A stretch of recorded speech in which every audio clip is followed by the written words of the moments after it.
As promised, here's a little extra when we talk about damped oscillators. We made the assumption before that k over m is smaller than b squared over 4m. The reason being that omega, the angular frequency, had to be equal to km minus b squared over 4m squared, well, the square root thereof, right?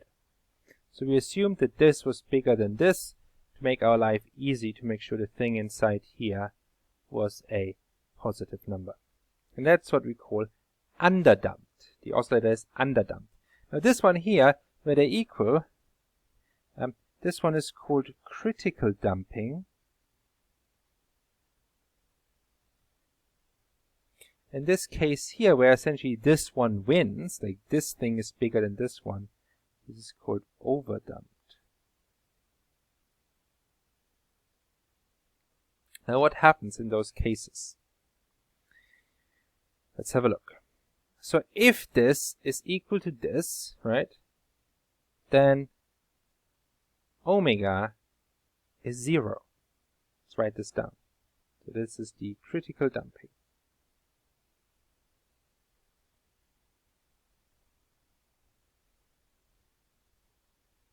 I've got k over m is equal to b squared over 4m squared. That's the condition to call it critical damping. That implies that omega equals the square root of 0. That's 0. What does that mean?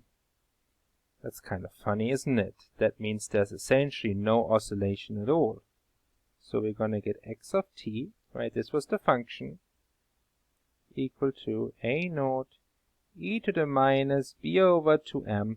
This thing up there, that doesn't really change. It's just a different value. Times the sine of nothing plus the phase constant. I picked the phase constant here to be pi over 2 to make it convenient. Let me make a note of this. Phi 0, the phase constant, is pi over 2 for convenience. Could be anything. If it's 0, you just get 0 here, and then you can't really see much at all. So I picked this just to allow us to look at this. You can think about why that's the easiest value to pick. And what do I get? I get sine of pi over 2. This is just 1. I guess it gives it away, doesn't it? And so the function of position, so the position as a function of time rather, is just what we previously was the amplitude. Right? There's no oscillation here. Because the angular frequency is 0, that means it's not, the speed of the oscillation is infinitely slow, I guess. So what previously was the amplitude is now literally just a function. So your spring, it starts here, right? You pull it down, you displace the spring by this distance here. And instead of going back and forth with smaller and smaller oscillation, it just gradually returns home. It doesn't oscillate at all. In fact, it never actually reaches this, mathematically speaking. So that's critical damping. Okay, that's easy enough. Now things get more interesting when we look at and the system is overdamped, because now the thing inside the square root is negative, and to analyze that we need to know a little bit about complex numbers. But let's see what we can make of it. Okay, so here's the overdamping case. I imagine that k over m is smaller than that thing that appears inside the square root with it, right? So to make it more concrete, I'm going to invent a new symbol. Let's call it c. It's some constant. I imagine I've got some system, some value of k, some value of m, some value of b, and I work this out and I get a negative number. Let me call that negative number minus c squared. So imagine I plug in values and I get minus 4. Then c would be 2. Imagine I put this in and I get minus 9. Right, that's my answer, plugging the values in. Then c would be 3. Right, so c is positive, squared still positive. I know it's negative by my assumption. So I can just make my life easier by relabeling this constant. Right?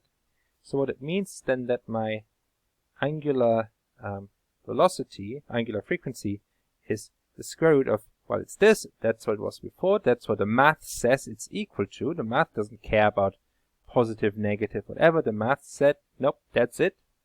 But I can rewrite it like this.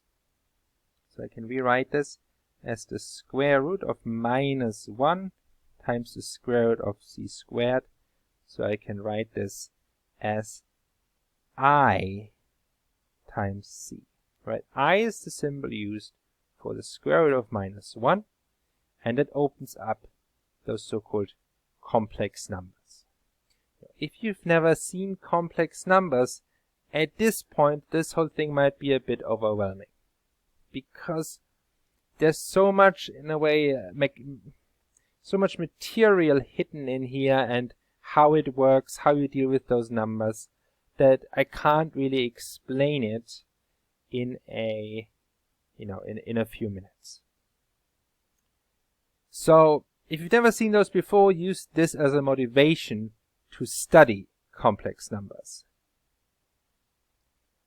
Let's see what happens. Alright, so here I've written out our results as far as we've got them. We've got that the frequency, the angular frequency of these overdamped oscillations, they're equal to I times c. I is the square root of minus 1 by definition, so I squared is equal to minus 1. As I said, if you haven't done complex numbers before, this looks very mysterious. It all makes perfect sense, mathematically speaking. If you've seen them before, this should be very familiar to you. The value of c was this, right? And this is positive because in the frequency, angular frequency expression, those appear the other way around, and we said there the thing inside the square root was negative. So this is our position. Now I'm going to make a small simplification, in part to do with the fact that I picked pi over 2 here. Namely, I use that sine of anything, x plus pi over 2, let's call it z, of any unknown value of z, whatever it is equal to the cosine of z. In fact, I could have used cosine all along for the position function, like from the very beginning. Maybe it would have made my life slightly easier right now. Doesn't matter. Right? This is an arbitrary number in a way. Kind of, you pick it once to describe your function. It doesn't actually make much of a difference.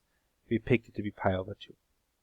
So that means x of t is equal to a naught e to the minus b over 2m t cosine of omega t. Right, I'm just applying this here. I use the fact that I've chosen this convenient phase constant to illustrate my point. Would have worked, all this works for any other phase constant. This just makes the algebra a little bit easier, which is why I chose it. So what's this equal to? E to the minus b over 2mt times the cosine of I c t, right? Because omega is I times c. And c is a positive number. C is well behaved. C we know how to deal with. But now we have the cosine of an imaginary number. Like, what is this thing? Cosine of an imaginary angle. Like, what's an imaginary angle? It doesn't mean much, does it? So, I want to tell you a mathematical fact. I'm not going to talk about it more. I'm going to leave that to the math courses. The fact is the following. Cosine of z is equal to something over 2. The something is e to the I z plus e to the minus iz for any z.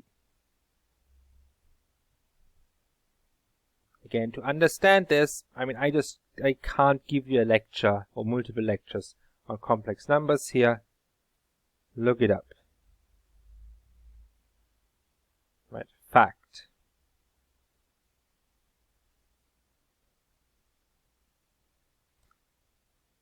It's going to be true for any value, right? I'm not going to justify it, but that's what we're going to use, this mathematical fact.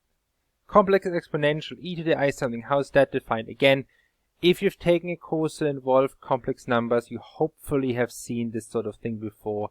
You know how to deal with it. If not, it will look very mysterious, I get it.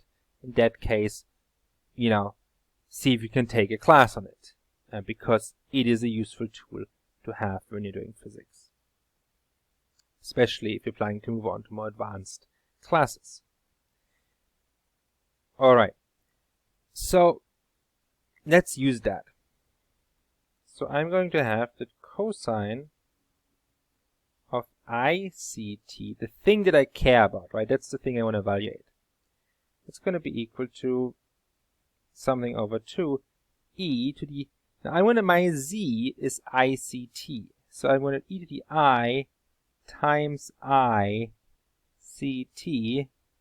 plus e to the minus I. There's an I in the definition of the cosine, and this is one way to define cosine.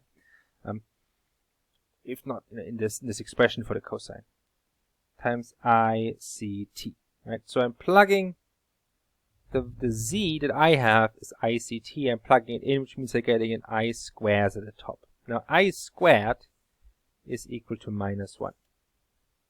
So that is equal to e to the minus ct, because I squared is minus 1. Now there's a minus here, and I squared is another minus 1. So this is e to the plus ct. So the cosine of an imaginary number is the sum of two exponential, one with a positive value, positive sign, one with a negative sign. Okay, let's plug that back into the expression we had right here. Actually, right here. Right, so I'm going to plug thing down there into here, and I'm going to simplify. So what do we get? We get that the position as a function of time, right? Again, remember what we're doing. We've got a spring, a mass on the spring, and it has a lot of damping. That's how we got into this situation. We found it's equal to a naught e to the minus b over 2mt. Right, it just followed from the math. The math doesn't lie. Sometimes it's just hard to understand. Times I had a cosine here. Right, this thing here. Now I'm going to replace this cosine by this expression down here. So times a half e to the minus ct plus e to the plus ct. Okay, let's simplify this a little bit. I've got e to the minus something, e to the something else, so I can combine those, right? I'm going to get a naught, and I'm going to get 1/2 e to the minus, now there's both a factor of t, right? So I can, actually let me write it out, 2mt minus ct, it's this term taken care of, and then I'm going to add to it the second one, half e to the minus b over 2m plus, so t plus ct, right? So hopefully you're able to follow the algebra here. I'm just essentially distributing this out. I can simplify this a little bit more. A naught 1/2 e to the minus b over 2m plus ct, right? The minus, so this is one minus up front, plus 1/2 e to the minus b over 2m.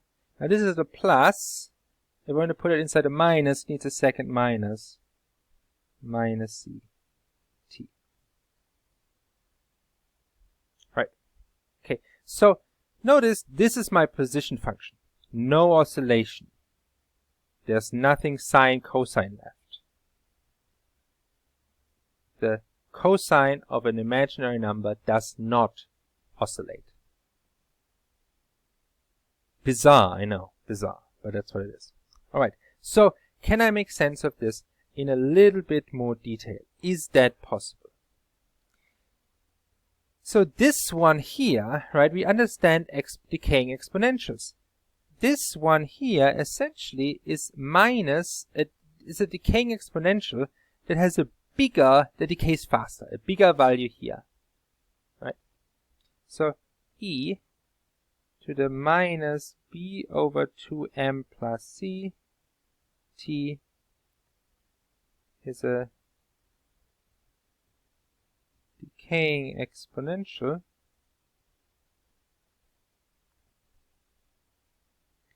that goes towards 0, doesn't reach 0, but it goes towards 0 faster than e to the minus b over 2m plus, not plus c, just t, right? It's almost like adding the plus c here is making this part of the function go to decay faster.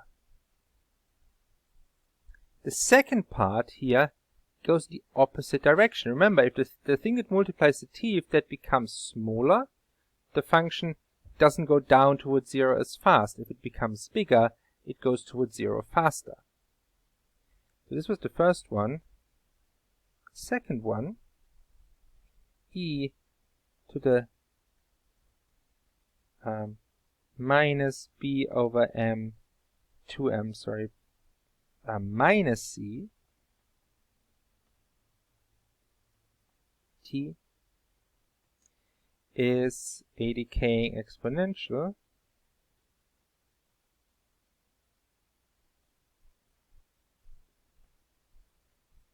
that goes towards 0 more slowly than the original.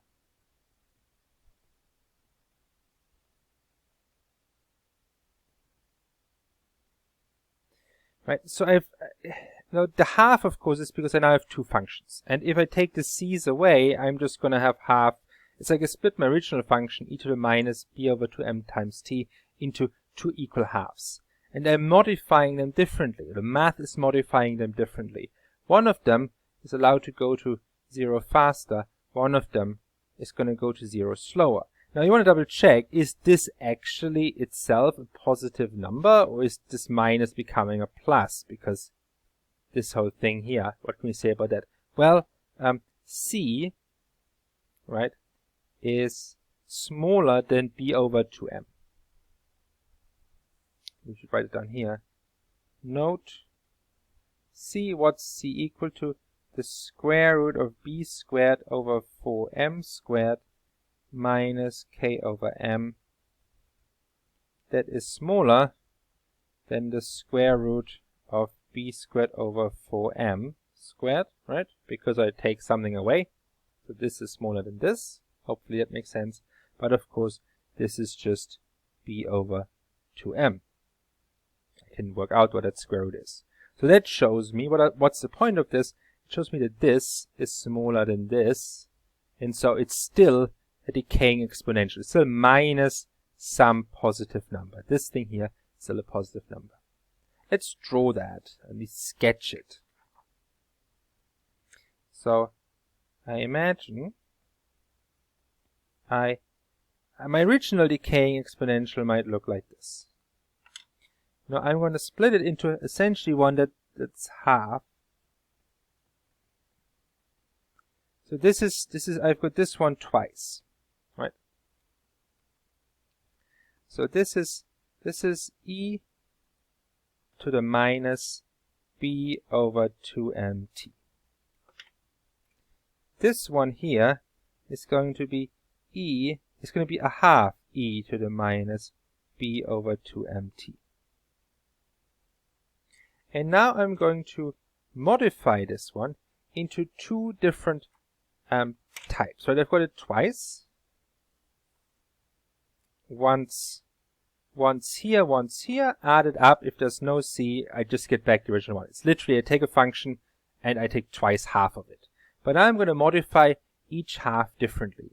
Right? One's going to go to 0 faster, one's going to go to 0 more slowly. So the one that goes to 0 faster is going to do something like this. Right? It goes down more steeply. We saw that in the previous video. So this would be e. So 1/2, that's the half that's sticking out front right here. 1/2 e to the minus b over 2m plus c t. And then the second one goes to 0 more slowly. So it starts at the same point, but it drops off more gradually. So that's the one would be 1/2 e to the minus b over 2m minus c t, right? And we've just shown before, moments ago, that this isn't b over 2m minus c, that whole thing is indeed a positive number. So it is really a decaying exponential. So adding those two together, what you can tell is it would probably fall off fast at the beginning, but when you're out here, it's still further away from 0, right? The red one goes to 0 pretty fast. This one goes to 0 later. So overall, a overdamped spring is going to take longer to get close to 0 than a critically damped spring. Right. So those two together, so red plus green, right, add those two functions together, they go to 0 more slowly because of the green one. The green one's holding out. They go towards 0. So adding them together goes towards 0 more slowly than just having this one.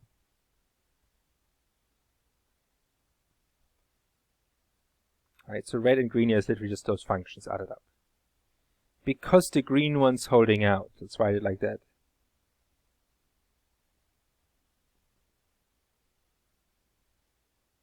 This is not technical terminology. So if your goal is to have the mass in the spring go towards the 0 point without oscillation as fast as possible, you want critical damping, which corresponds to this. Critical damping. If you have if you overdamp it, if damping is too strong, it means the spring, it's going even slower. It's going back towards 0, but it does so more slowly. So adding those two together, you're going to get something that when you reach this time here, right, it's still going to be somewhere above the critical damping point. Add those two. Here's what you're going to do. You're going to make up values, right? Let's try the following. Say, so go to your favorite graphing calculator like Desmos or something. Just try b over 2m equals 3, c equals 1. Right? See what that function looks like. So this would be 4, this would be 2, right? Take 1/2 e to the minus 2t plus 1/2 e to the minus 4t, add them up, and compare it to just e to the minus 3t. See what that looks like.